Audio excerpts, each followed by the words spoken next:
उत्तर प्रदेश के उप मुख्यमंत्री ब्रजेश पाठक ने प्रधानमंत्री नरेंद्र मोदी के मन की बात कार्यक्रम के 126वें एपिसोड पर प्रतिक्रिया देते हुए कहा कि प्रधानमंत्री ने अपने मार्गदर्शक विचारों से राष्ट्र को प्रेरित किया। उन्होंने स्वतंत्रता संग्राम में योगदान देने वाले महान नेताओं को श्रद्धांजलि दी और विशेष रूप से शहीद भगत सिंह की विरासत को याद किया, जो आज भी युवाओं के सपनों और ऊर्जा के प्रतीक हैं। पाठक ने कहा कि प्रधानमंत्री का संदेश नई पीढ़ी को देशभक्ति और राष्ट्र निर्माण की राह पर ले जाने वाला है। उन्होंने भगत सिंह के आदर्शों को नमन करते हुए युवाओं से उनसे प्रेरणा लेने का आह्वान किया। मन की बात के कार्यक्रम में आदरणीय प्रधानमंत्री नरेंद्र मोदी जी ने देश की जनता को आशीर्वचन वचन मार्गदर्शन दिया है। हमारे जो महापुरुष हुए हैं, जिनका देश की आज़ादी में बड़ा योगदान रहा है, जिनका युवाओं के प्रति आज भी एक ऐसा संदेश है कि हर युवा सरदार भगत सिंह जी की में अपना सपना देखता है। मैं आदरणीय प्रधानमंत्री नरेंद्र मोदी जी के मार्गदर्शन के अनुरूप पूज्य सरदार भगत सिंह जी को श्रद्धासुमन अर्पित करता हूं, उनकी स्मृतियों को नमन करता हूं। और लता दीदी ने तो पूरी दुनिया में भारत के सुरों का जादू बिखेरने का काम किया है। और हमारी दो बेटियां जो नेवी में डिफेंस सेक्टर में, एक मैं कह सकता हूं जिसको हम स्वप्न में भी नहीं सोच सकते कि हमारी कोई बेटी, अकेले दो बेटियां एक ऐसे नाव में जिसमें पाल लगा हो, जो हवा से चलती हो, उसको लेकर के 47,000 किलोमीटर से अधिक की यात्रा करेंगी। और जो लगभग मैं कह सकता हूं कि कई महीनों तक यात्रा चलेगी, आसपास कोई नहीं होगा। लगभग यात्रा वो 250-250 दिनों की थी। ऐसी अद्भुत यात्रा का संस्मरण उन बेटियों ने माननीय प्रधानमंत्री नरेंद्र मोदी जी के माध्यम से हम सबको सुनाया। मैं अपने देश की, अपने प्रदेश की बेटियों को बहुत बहुत अभिनंदन करता हूं। आदरणीय प्रधानमंत्री नरेंद्र मोदी जी ने जो नारा दिया था, बेटी बचाओ बेटी पढ़ाओ, उस नारे को धरातल पर उतारते हुए हम सब देख रहे हैं। और महिला आरक्षण लागू करके माननीय मोदी जी ने वास्तव में देश की बेटियों को उनका हक देने का काम किया है। हम चूंकि नवरात्रि का पर्व चल रहा है, हम सब मातृशक्ति को बहुत बहुत प्रणाम करते हैं, अभिनंदन करते हैं। केंद्रीय मंत्री गिरिराज सिंह ने एक विवादित बयान देते हुए कहा कि मौलवी शुरू से ही भारत को मुस्लिम बनाने की कोशिश करते रहे हैं और जहां उनकी आबादी बढ़ी है, वहां सामाजिक सौहार्द प्रभावित हुआ है। उन्होंने तौकीर रजा और असदुद्दीन ओवैसी जैसे नेताओं का नाम लेते हुए आरोप लगाया कि उनकी सोच समाज में तनाव फैलाती है। सिंह ने कहा कि हमारे पूर्वजों से गलती हुई कि 1947 में मुसलमानों को पाकिस्तान नहीं भेजा गया और हिंदुओं को वहां से भारत नहीं लाया गया। उन्होंने तीखे शब्दों में कहा कि मौलवियों की सोच हिंसा को बढ़ावा देती है। मैं बार बार कह रहा हूं, ये कुछ मौलवी तो शुरू से भारत में गजवाए हिंद करने की कोशिश में लगे हैं। अब जहां जहां इनकी आबादी बढ़ी है, वहां सामाजिक समरसता को बिगाड़ रहे हैं। तौकीर रजा जैसे लोग, ओवैसी जैसे लोग। लेकिन गलतियां तो हमारे पूर्वज से हुई। 1947 में अगर मुसलमानों को पाकिस्तान भेज दिया गया होता और पाकिस्तान से हिंदू को यहाँ लाया होता, तो आज ये दुर्दशा नहीं होता। कोई मौलवी ये नहीं कहता कि मैं मरना भी जानता हूँ, मारना भी जानता हूँ। गलतफहमी में कोई रहे, हर इंसान मरना भी जानता है और मारना भी जानता है। तो ये किसको धमकी दे रहे हैं? और इस धमकी से कौन समाज को डराने की कोशिश कर रहे हैं? भारत की पहचान सनातन से है।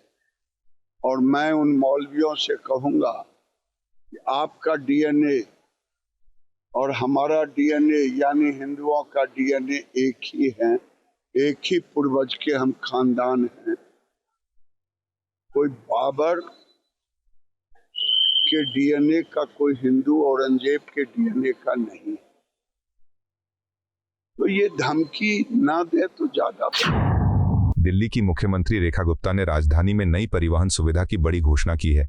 उन्होंने बताया कि यमुना के मार्गों पर बेहतर इंटरकनेक्टिविटी सुनिश्चित करने के लिए 300 नई इलेक्ट्रिक बसें शुरू की गई हैं। इन बसों का संचालन सीमाओं से लेकर उन स्थानों तक किया जाएगा जहां यात्रियों की अधिकतम जरूरत है। मुख्यमंत्री ने कहा कि ये बड़ी ई बसें आधुनिक तकनीक से लैस हैं, जिनमें सुरक्षा के लिए कैमरे, पैनिक बटन और यात्रियों की सुविधा के लिए स्वचालित भुगतान प्रणाली मौजूद है। साथ ही मार्गों का युक्ति संगत पुनर्व्यवस्थापन भी किया गया है। यहाँ तक कि एक बोर्ड जो हुआ करता था, ट्रांस यमुना डेवलपमेंट बोर्ड, उसे भी पिछली सरकार के कार्यकाल में बंद कर दिया गया। परंतु आज हमने यमुना पार को ये सौगात दी कि 300 ईवी बसें सौगात दी है। साथ में पूरा रूट्स को रैशनलाइज किया है, री रूटिंग की है आईआईटी दिल्ली के साथ मिलकर के, ताकि इंटर कनेक्टिविटी भी बढ़े और लास्ट माइल कनेक्टिविटी भी बढ़े। दिल्ली के बॉर्डर से लेकर के हर वो डेस्टिनेशन जो जनता की ज़रूरत है वहाँ तक दिल्ली परिवहन की ये बसें पहुँचे और जनता को सहूलियत दे। ये देवी बसें जो एसी हैं, जिसमें कैमरा है, पैनिक बटन है, लो फ्लोर है, हर तरह की सुविधा है। यहाँ तक कि अब हमने उसमें पेमेंट का मोड भी ऑटोमेटेड कर दिया है। किसी भी व्यक्ति को, जनता को परेशानी ना आए। नई सौगात प्रधानमंत्री जी के जन्म दिवस के सेवा पखवाड़े में हमारी दिल्ली सरकार की ओर से। जयपुर में राजस्थान की उप मुख्यमंत्री दिया कुमारी ने प्रधानमंत्री नरेंद्र मोदी के मन की बात कार्यक्रम के 126वें एपिसोड पर अपनी प्रतिक्रिया दी। उन्होंने कहा कि प्रधानमंत्री लगातार स्वदेशी और आत्मनिर्भरता पर बल देते हैं और ये हर नागरिक का कर्तव्य है कि वे देश में निर्मित वस्तुओं का अधिकतम उपयोग करें।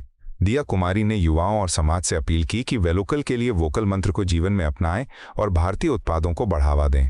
उन्होंने कहा कि ऐसा करना न केवल अर्थव्यवस्था को मजबूती देगा, बल्कि स्वाभिमान और आत्मनिर्भर भारत के विजन को भी साकार करेगा। बिल्कुल, स्वदेशी पे प्रधानमंत्री जी बार बार हम सभी को ये बात कह रहे हैं और ये हम सभी का कर्तव्य है, रिस्पॉन्सिबिलिटी है कि हम हमारे देश में बनी हुई जितनी भी चीज़ें हैं उन्हीं का उपयोग करें, उन्हीं को खरीदें और उसके बारे में वोकल भी हों। तो हम सबको हमारी सभी जो लोकल चीज़ें हैं उनके लिए वोकल होना ज़रूरी है। सो वोकल फॉर लोकल तो मूल मंत्र है हम सभी का, और लेकिन हमको इसको बहुत गंभीरता से लेना होगा। और जितना लोकल, और देखो आप अगर इसके बारे में सोचेंगे तो हमारे राजस्थान या हमारे पूरे देश भर में जो हैंडीक्राफ्ट्स हैं, क्राफ्ट्स हैं और भी जो चीज़ें बनती हैं वो पूरे विश्व भर में लोग उनको पसंद करते हैं। सब चाहते हैं कि भाई भारत में बनी हुई चीज़, हाथ से बनी हुई चीज़ हम लोग भी लें, हम उसको खरीदें, हम उसको यूज़ में लें। लेकिन हम ही लोग ज़्यादा ये इम्पोर्टेड चीज़ों में इंटरेस्ट रखते हैं कि हमको इम्पोर्टेड चीज़ है जो अच्छी है। वो कैसे अच्छी है भाई? हमारे देश में जो अच्छी चीज़ बनी उसकी लोग बाहर ज़्यादा उसकी कदर करते हैं, लेकिन हम लोग उसको वैल्यू नहीं करते। तो हमको हमारी जितनी भी भारत में बनी हुई चीज़ें हैं उनको बहुत ही जितना हो सके उतना उन्हीं चीज़ों को यूज़ में लेना चाहिए। बार बार प्रधानमंत्री जी हमको ये बात कह रहे हैं, हमको इसको बहुत सीरियसली लेना है। और सभी को निवेदन करूँगी कि please be vocal for local and only use local products. Congress नेता उदित राज ने विदेश मंत्री एस जयशंकर के पाकिस्तान संबंधी बयान पर तीखी प्रतिक्रिया दी है। उदित राज ने कहा कि यदि पाकिस्तान वास्तव में आतंकवाद का केंद्र है तो भारत को उसके साथ क्रिकेट खेलने की जरूरत क्यों पड़ती है। उन्होंने सवाल उठाते हुए आरोप लगाया कि क्या ये फैसले गृह मंत्री अमित शाह के बेटे के हितों के कारण लिए जाते हैं या फिर सिर्फ पैसा कमाने के लिए।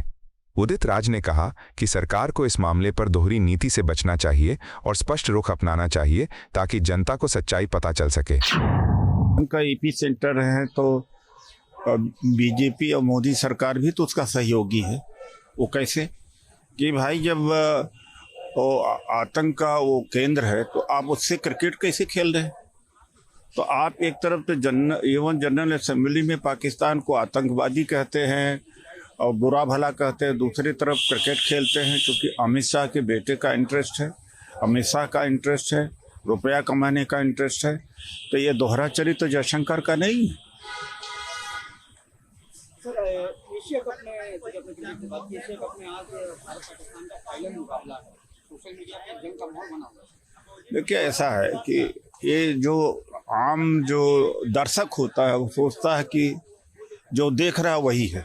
इसके पीछे, क्रिकेट की दुनिया के पीछे बहुत चीज़ें हैं, बड़े राज होते हैं। कई बार ये होता कि कौन जीतेगा कौन हारेगा, उसके लिए पहले से तय किया जाता है। हजारों करोड़ रुपए का ट्रांजैक्शन भी होता है, लाखों करोड़ का ट्रांजैक्शन होता है। मैं फिर से वही बात कहूँगा कि जब ऑपरेशन सिंदूर चालू है, पाकिस्तान से हमारा युद्ध चालू है, तो आप एशिया कप पाकिस्तान के साथ खेल रहे हैं, एक आतंकवादी देश के साथ में खेल रहे हैं। ये जवाब भारत सरकार दे। उत्तर प्रदेश के मुख्यमंत्री योगी आदित्यनाथ ने 825 करोड़ रुपए की विभिन्न विकास परियोजनाओं का लोकार्पण और शिलान्यास किया। इस अवसर पर उन्होंने कहा कि प्रदेश में पारदर्शी और जनहितकारी शासन की नींव पर विकास कार्य तेजी से आगे बढ़ रहे हैं। मुख्यमंत्री ने कहा कि ये परियोजनाएं क्षेत्र के बुनियादी ढांचे, शिक्षा, स्वास्थ्य और रोजगार सृजन को नई दिशा देंगी। उन्होंने विपक्ष पर निशाना साधते हुए कहा कि पिछली सरकारों ने प्रदेश को अव्यवस्था और भ्रष्टाचार में धकेला था, जबकि आज विकास और सुशासन उत्तर प्रदेश की नई पहचान बन रहे हैं। मेरा सौभाग्य है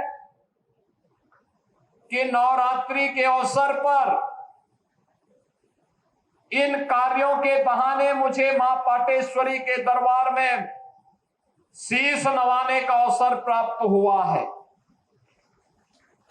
मैं कल से ही बहराइच, श्रावस्ती और बलरामपुर जनपदों के विभिन्न कार्यक्रमों में भागीदार बनने के लिए कल दोपहर से ही इस कमिश्नरी के अंदर अलग अलग जनपदों के कार्यक्रमों में भागीदार बन रहा हूं। ये मेरा सौभाग्य है कि शारदीय नवरात्रि और विजयादशमी के पूर्व जनपद बलरामपुर वासियों को ये 825 करोड़ रुपए की उपहार ये भारतीय जनता पार्टी की डबल इंजन सरकार के द्वारा प्रदान किया जा रहा है। ये 825 करोड़ का उपहार यहां के जनप्रतिनिधियों के प्रयास, जनता की आकांक्षा के अनुरूप जनपद बलरामपुर को भी विकास की मुख्य धारा के साथ जोड़ने और जनपद बलरामपुर भी एक विकसित जनपद के रूप में अपने आप को स्थापित कर सके, इन भावनाओं के साथ ये सभी उपहार विकास की परियोजनाओं के माध्यम से आज आपको उपलब्ध करवाए जा रहे हैं। मैं इन सभी परियोजनाओं के लिए बलरामपुर वासियों को हृदय से बधाई देता हूं और बलरामपुर वासियों के कुशल और मंगलमय जीवन के लिए मां पाटेश्वरी से प्रार्थना करता हूं। राजद सांसद मनोज झा ने करूर में हुई भगदड़ की घटना पर दुख और आक्रोश व्यक्त किया। उन्होंने कहा कि प्रशासन की लापरवाही के कारण आम लोगों की जिंदगियां गुमनाम मौत के आंकड़ों में बदल गईं। मनोज झा ने आरोप लगाया कि अधिकारियों के पास भीड़ प्रबंधन का कोई ठोस अनुभव या रणनीति नहीं है, जिसके चलते ऐसी दर्दनाक घटनाएं होती हैं। उन्होंने मांग की कि पीड़ित परिवारों को न्याय और उचित मुआवजा मिलना चाहिए। साथ ही उन्होंने केंद्र और राज्य सरकार से आग्रह किया कि भीड़ नियंत्रण और सार्वजनिक सुरक्षा के लिए तुरंत प्रभावी कदम उठाए जाएं। मुझे जहां तक याद है, इस तरह की दुखद घटना अगर आप अपने आर्काइव को ही देखें तो एक बरस में पीछे आपने 4-5 बार ये सवाल पूछा। ये मौत, इन्हें मैं हादसा नहीं कहता, ये मानव निर्मित होती है। आखिर इस देश में क्राउड बुलाने का काम सबसे आसान है और सबसे डिफिकल्ट है हाउ टू मैनेज इट। कोई सोच नहीं, आज कुछ घोषणा होगी, कुछ मुआवजा, कोई ये कमेटी बनेगी, कल से फिर बिजनेस एज यूजुअल। क्या बना दिया हमने अपने लोगों को? मौत का एक आंकड़ा, nameless, faceless. Who is responsible? और सारी घटनाक्रम याद करिए, मैं सिर्फ इसी घटना के लिए नहीं बोल रहा हूं, पूरा घटनाक्रम इस बात की तस्दीक करता है एज ए नेशन हमारे प्रशासन के पास क्राउड मैनेजमेंट का कोई ज्ञान नहीं है, ना किसी को कोई परवाह और चिंता है। कौन मर रहा है भाई? आम आदमी है। आंकड़े हैं, ये आंकड़ा देखिए बस। करूर में हुई भगदड़ की घटना पर भाजपा सांसद प्रवीण खंडेलवाल ने चिंता जताते हुए कहा कि इसकी विस्तृत जांच एक स्वतंत्र समिति द्वारा कराई जानी चाहिए। उन्होंने सवाल उठाया कि आखिर क्यों सुरक्षा इंतजामों में चूक हुई और क्या अधिकारियों को पहले से अंदाजा नहीं था कि ऐसी स्थिति उत्पन्न हो सकती है। खंडेलवाल ने कहा कि जांच रिपोर्ट में स्पष्ट रूप से जिम्मेदारों की पहचान होनी चाहिए और उनके खिलाफ कठोर कानूनी कार्रवाई की जानी चाहिए। उन्होंने पीड़ित परिवारों के प्रति संवेदना व्यक्त की और सरकार से ठोस निवारक उपायों की मांग की। 39 लोगों की मृत्यु होना, मैं उन सभी के परिवारों के प्रति संवेदनाएं व्यक्त करता हूं। और तमिलनाडु सरकार ने जो कमेटी बनाई है, उस कमेटी को तुरंत ये कहा जाए कि एक समयबद्ध सीमा में वो इस बात की रिपोर्ट दें कि आखिरकार ये हादसा हुआ क्यों और इसकी जिम्मेदारी किसकी है। क्या पहले से नहीं पता था कि इतने सारे लोग वहां पर आएंगे, तो फिर भगदड़ जैसे हालात क्यों हुए। इस पर तुरंत एक समयबद्ध सीमा में वो कमेटी रिपोर्ट दे और रिपोर्ट देने के बाद जो भी लोग दोषी पाए जाते हैं, चाहे वो शासन के हो, प्रशासन के हो या कोई और लोग हो, तो उनके ऊपर सख्त से सख्त कानूनी कार्रवाई की जाए। इसके अलावा कल जयशंकर जी का UNGA में रिमार्क था, उन्होंने पाकिस्तान को स्लैम किया है, बोला है कि पाकिस्तान जो है वो एपिसेंटर है ग्लोबल। देखिए, प्रधानमंत्री नरेंद्र मोदी जी के नेतृत्व में दो बातें बड़ी स्पष्ट है कि प्रधानमंत्री जी ने कहा कि भारत के हितों से कोई समझौता नहीं होगा। वहीं कोई भी अंतर्राष्ट्रीय मंच हो, फोरम हो, भारत बहुत मजबूती से अपनी बात कहता है और यही काम श्री S जयशंकर जी ने कल असेंबली में किया है। तो भारत अपना पक्ष पूरी तरह रखेगा और पाकिस्तान वास्तव में एपिक सेंटर है, ये बात अब खुलासा हो चुकी है और सारी दुनिया को इस पर अब एक होना चाहिए। दिल्ली के मंत्री आशीष सूद ने नमो युवा दौड़ में हिस्सा लिया और प्रधानमंत्री नरेंद्र मोदी के 75वें जन्मदिन पर आयोजित इस कार्यक्रम को युवाओं के संकल्प का प्रतीक बताया। उन्होंने कहा कि सेवा पखवाड़ा के तहत आयोजित इस दौड़ में बड़ी संख्या में स्कूली छात्र और युवा विकसित भारत के सपने को साकार करने के लिए भाग ले रहे हैं। आशीष सूद ने बताया कि 7,500 छात्र राजधानी के 15 अलग अलग स्थानों पर 75 किलोमीटर की दौड़ में शामिल हुए हैं। उन्होंने इसे प्रधानमंत्री के विचारों से प्रेरित एक ऐतिहासिक पहल करार दिया। दिवस के उपलक्ष्य में सेवा पखवाड़ा में दिल्ली के युवक, दिल्ली के बच्चे, स्कूलों से में पढ़ने वाले युवा नमो रन फॉर विकसित दिल्ली के लिए प्रधानमंत्री जी के 75वें जन्मदिन पर 7500 बच्चे, 7500 युवा 75 किलोमीटर आज दौड़ रहे हैं। इन 15 अलग अलग लोकेशन से 75 किलोमीटर 7500 बच्चे विकसित दिल्ली के लिए अपनी सेवा समर्पित करने के लिए सेवा पखवाड़े में दौड़ रहे हैं। सिर्फ इसी राम से युवाओं को या बुजुर्ग जो भी है उनको फिटनेस का क्या देखिए, फिट इंडिया मूवमेंट, खेलो इंडिया मूवमेंट ने देश में खेलों के इकोसिस्टम को बढ़ाया है। पिछली सरकारें केंद्र सरकार का नाम आने के कारण इन सब में शामिल नहीं होती थी। अब इस वर्ष दिल्ली की सरकार ने इन सारे योजनाओं को अंगीकार किया और युवाओं को। पटना में राजद नेता और बिहार के पूर्व उप मुख्यमंत्री तेजस्वी यादव ने मुख्यमंत्री नीतीश कुमार पर गंभीर सवाल उठाए। उन्होंने कहा कि 20 वर्षों से सत्ता में रहने के बावजूद नीतीश कुमार के पास कोई ठोस विजन नहीं है। तेजस्वी ने आरोप लगाया कि ये सरकार जनता से बार बार धोखा करती रही है। उन्होंने राज्य के बजट और व्यय का उल्लेख करते हुए पूछा कि राजस्व सृजन के लिए सरकार के पास क्या योजना है। तेजस्वी ने कहा कि प्रधानमंत्री और मुख्यमंत्री ने मिलकर 7.08 लाख करोड़ रुपए की घोषणाएं की है, लेकिन उनका वास्तविक रोडमैप स्पष्ट नहीं है। 3,95,000 करोड़ है ना, यानी 4 लाख भी पूरे नहीं हुए। टोटल इज मतलब 3,95,000 करोड़ रुपए इस सरकार के पास है। अब आइए बात की जाती है, अब 3,95,000 करोड़ में से एक मिनट 3,95,000 करोड़ में से एक कमिटेड एक्सपेंडिचर होता है, एस्टैब्लिशमेंट एंड कमिटेड एक्सपेंडिचर, यानी सैलरी वैलरी सब लोगों का देना वेना, यानी एकदम कमिटेड है, कोई योजना से मतलब नहीं, वो एकदम कमिटेड है। वो 2 लाख करोड़ है, 2 लाख करोड़। यानी अब मान लीजिए 3,95,000 करोड़ में से 2 लाख तो कमिटेड है, यानी अब स्कीम एक्सपेंडिचर समझिए कि 1,16,000 करोड़ ही बचा जो स्कीम रन कर सकते हैं। और मान लीजिए एडिशनल रिसोर्सेज भी है तो 80,000 करोड़, यानी टोटल फंड जो बच गया फॉर द स्कीम्स, यानी जितना फंड जो बचा योजनाओं के लिए वो 1,95,000 करोड़ है, including previous plans and schemes. तो ये बात जो है, पहला सवाल मेरा ये है कि भाई रेवेन्यू जनरेशन बिहार में कितना है, पहला सवाल ये सरकार को बताना चाहिए।